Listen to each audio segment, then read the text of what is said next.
An interesting business over that. So, sorry, these are not very professionally done or anything. I just turn it on and I just dance around up here.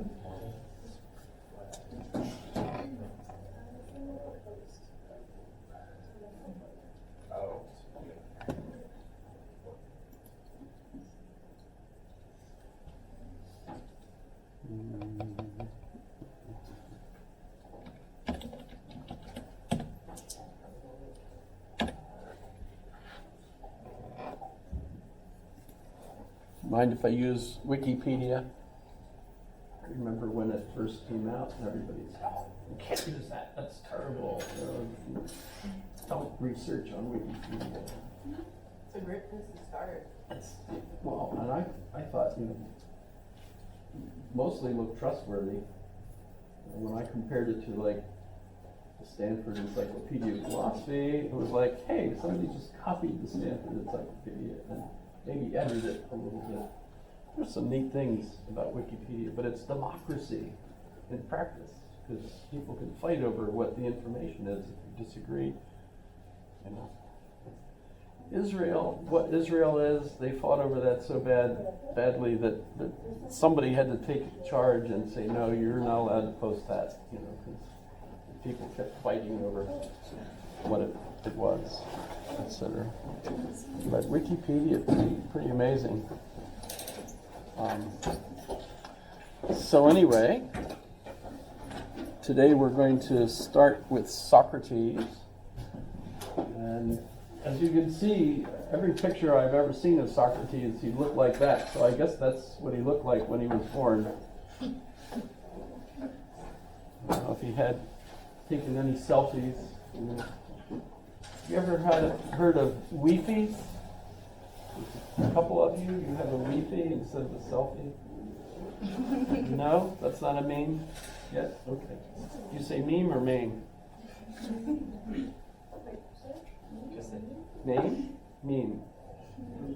Just say Meme. But remember, I don't have any talent, so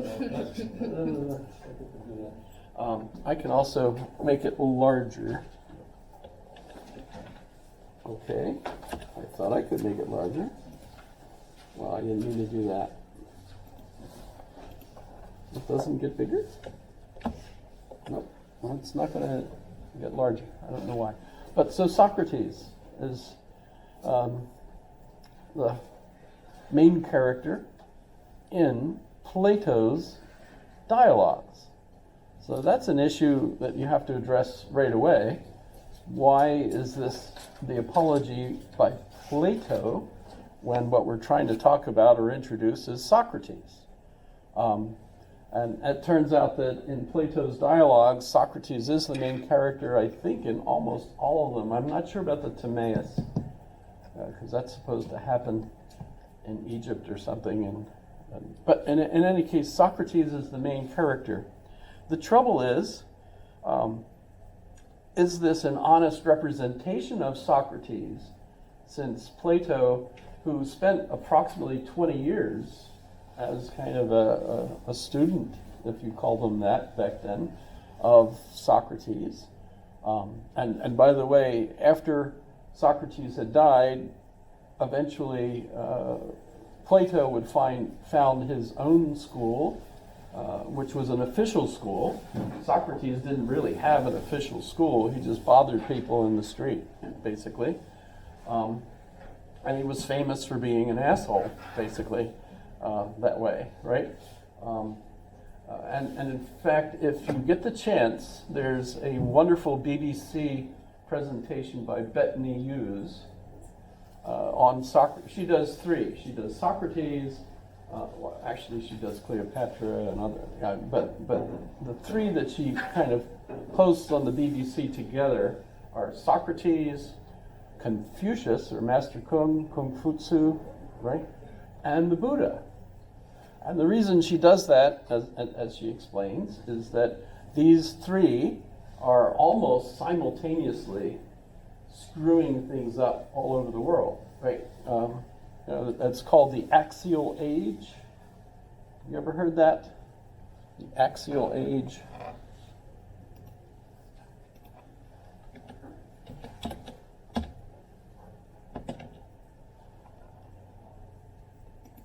So lots of yay Wikipedia when it comes to the axial age. Because it was like an axle, that it literally made a significant change in the civilized world up to that point. Socrates being one, but Confucius and Buddha doing similar things in their societies.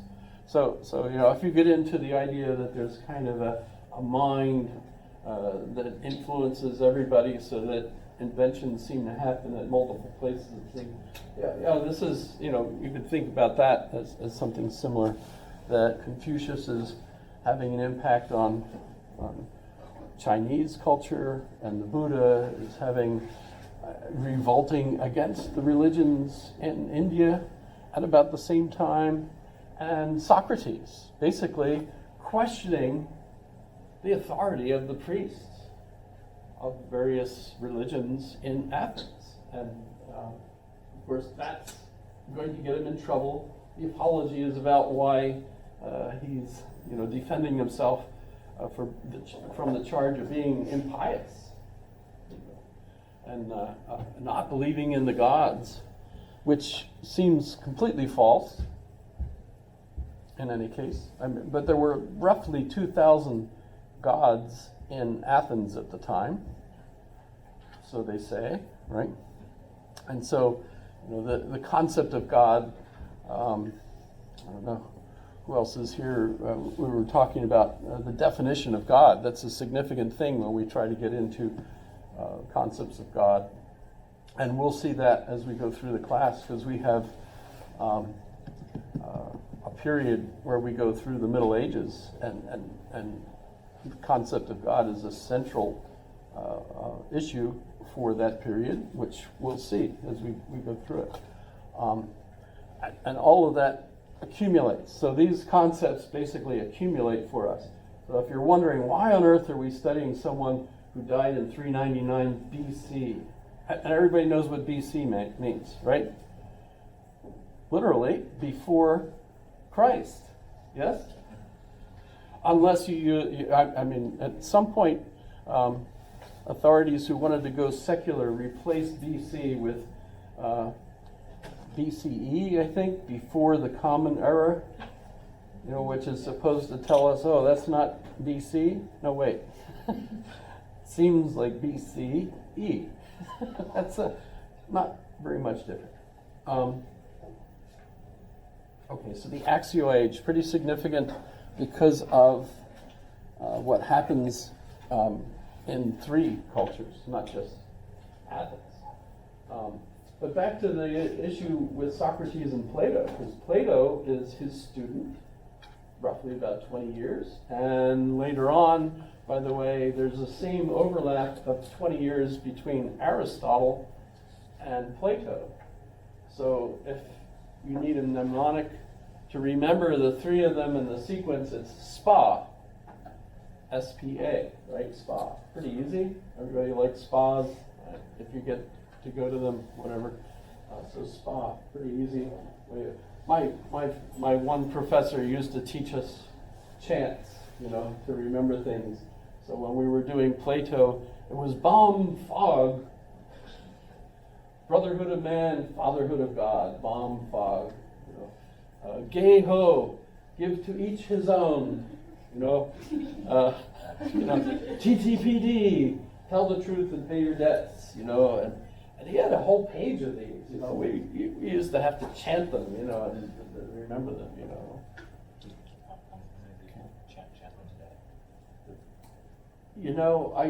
That was one of those things. I had a continuing relationship with him through email once email evolved, and it was funny because of course he was much older than me, and I remember the one email he sent me, and he said, can you tell me what my email address is? What's up on the top there? Just look on your own email and you can put in your email address. So, that was kind of cool. So he actually even visited us here. When I got a picture of him up in the hallway, posing with me, because I was the furthermost north student from the department that was teaching philosophy, because I was way up here. But Socrates, Plato, and then Aristotle. So 20-year overlap with each of them. Plato is the one who lives the longest. I think he was 80 when he died. Socrates is 70 when he dies because of the punishment of Athens. Yes. How did he die, by the way? I heard Socrates? I heard like multiple different, They made him drink hemlock. Oh, like a poison. A poison. Maybe like describe like how he died, like as he was dying or whatever. Like I've been.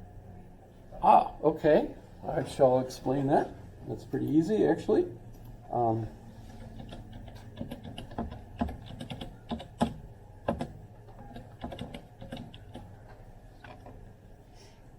You'll hate me for this.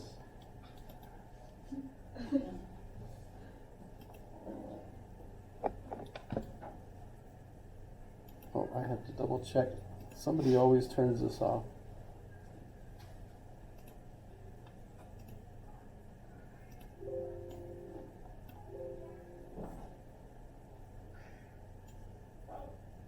What was the verdict? When do I get out of here? Socrates, the verdict was death. I'll start it again.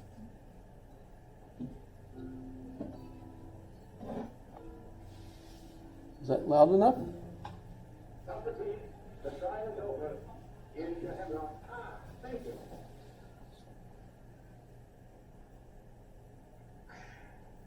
Well, what was the verdict? When do I get out of here? Socrates, the verdict was death. Death? You gotta be kidding me. For what? For teaching the youth wisdom. Well, I'll take it all back. Call him in there. Renounce everything. Let's get out of here. Let's go get some Chinese food.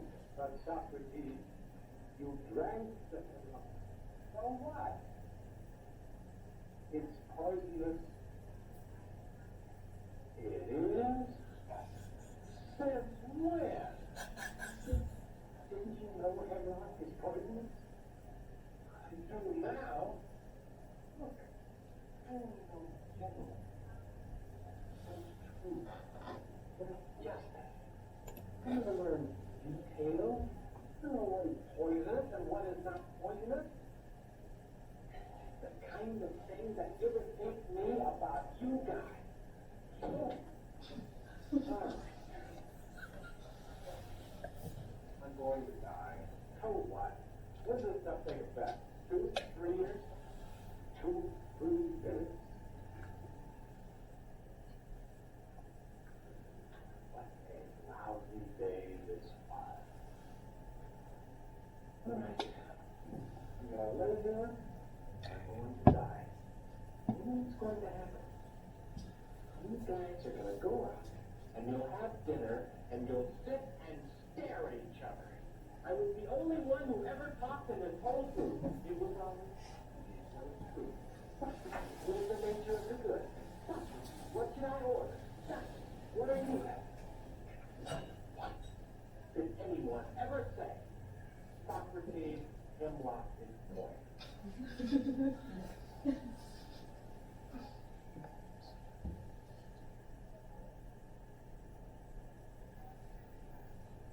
By the way, this is a comedy. How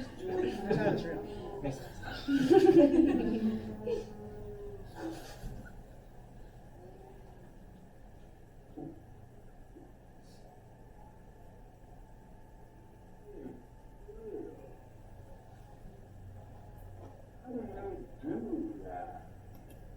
What? Make your body like rubber.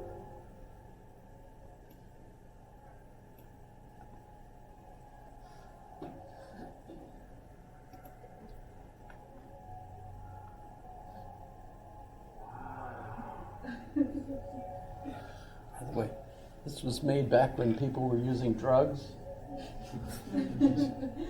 No. I could eat 1,000 chocolate chip cookies.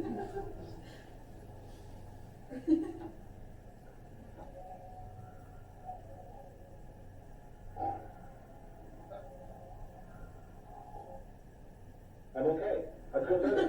That's good for nothing.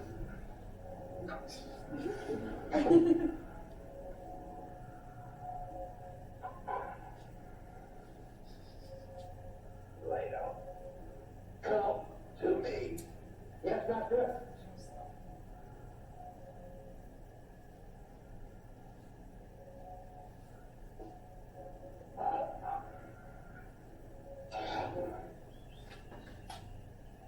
I love the birds. There are a lot of things that are wrong about this. He said, "Come, Mr. Taliban, telling me banana. Daylight come, and me wanna go home."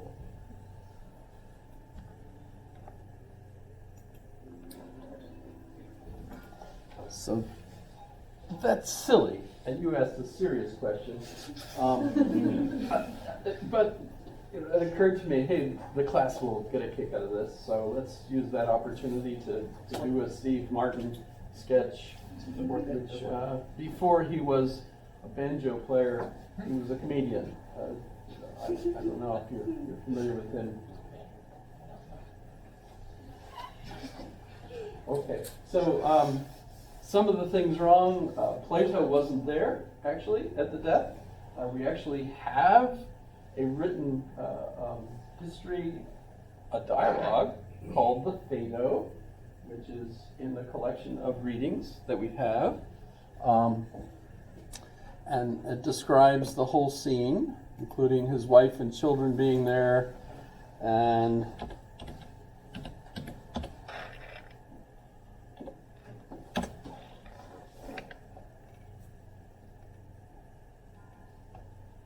so if you go to the same site where we have the apology, you could read the dialogue of the Phaedo. And the Phaedo is primarily concerned about the nature of the soul. So that's kind of a significant dialogue. The soul in this, they're trying to figure out, does the soul continue on? Socrates is going to die. This includes the actual scene where he drinks the hemlock, and he's thinking that his soul goes on.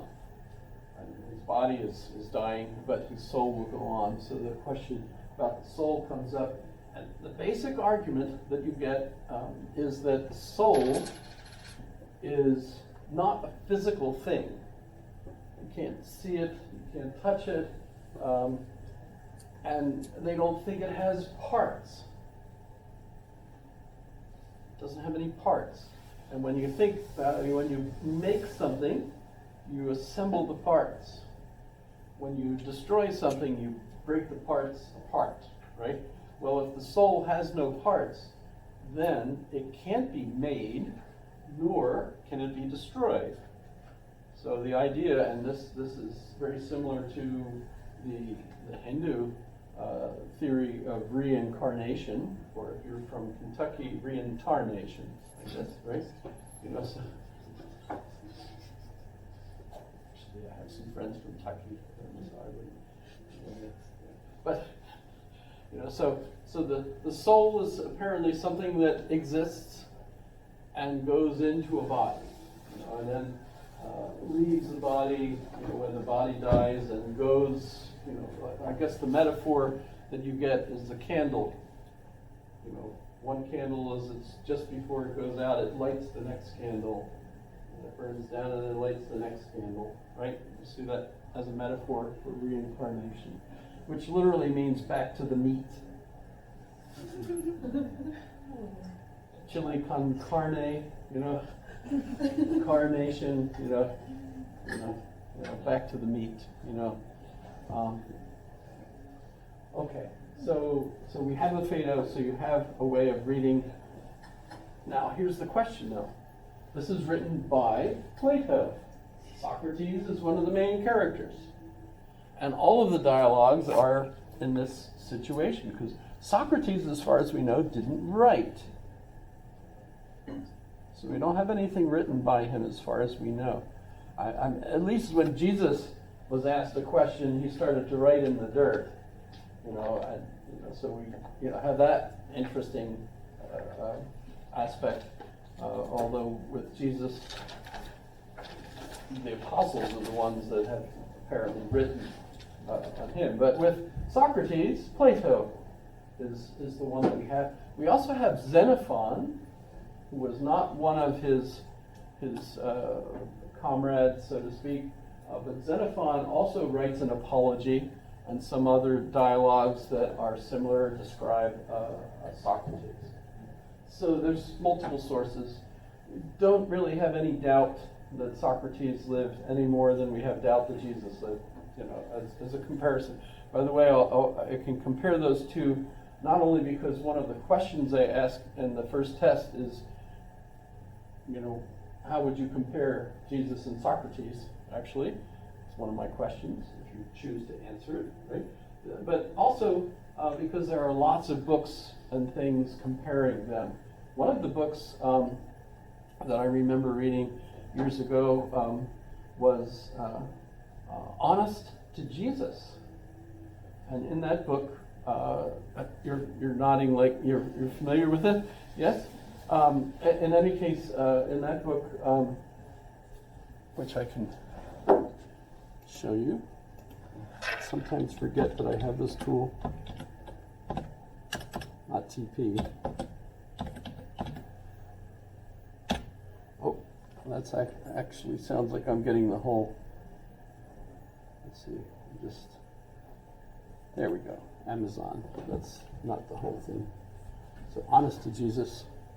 And in this book, Robert Funk argues that if you're honest to Jesus and kind of do away with all the magical aspects of the story, it looks like Jesus is a follower of John the Baptist. And John the Baptist, as he describes him, turns out to look an awful lot like a cynic philosopher. And cynic philosophers are considered to have been followers of Socrates. So, from his point of view, if you're looking at the two of them and making a comparison, what you end up thinking is that Jesus turns out to be a cynic, and in that sense, kind of following Socrates. So that's kind of interesting.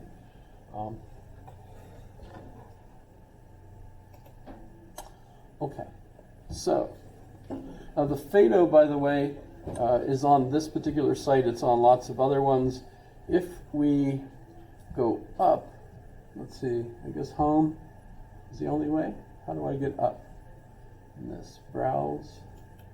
I'll go up.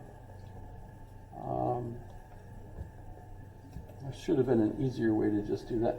But notice here's all the authors that they have in this collection. We're looking at Plato, and notice we have these works by Plato, and here's the Apology. Did anyone have a chance to read it yet so far? Okay, a couple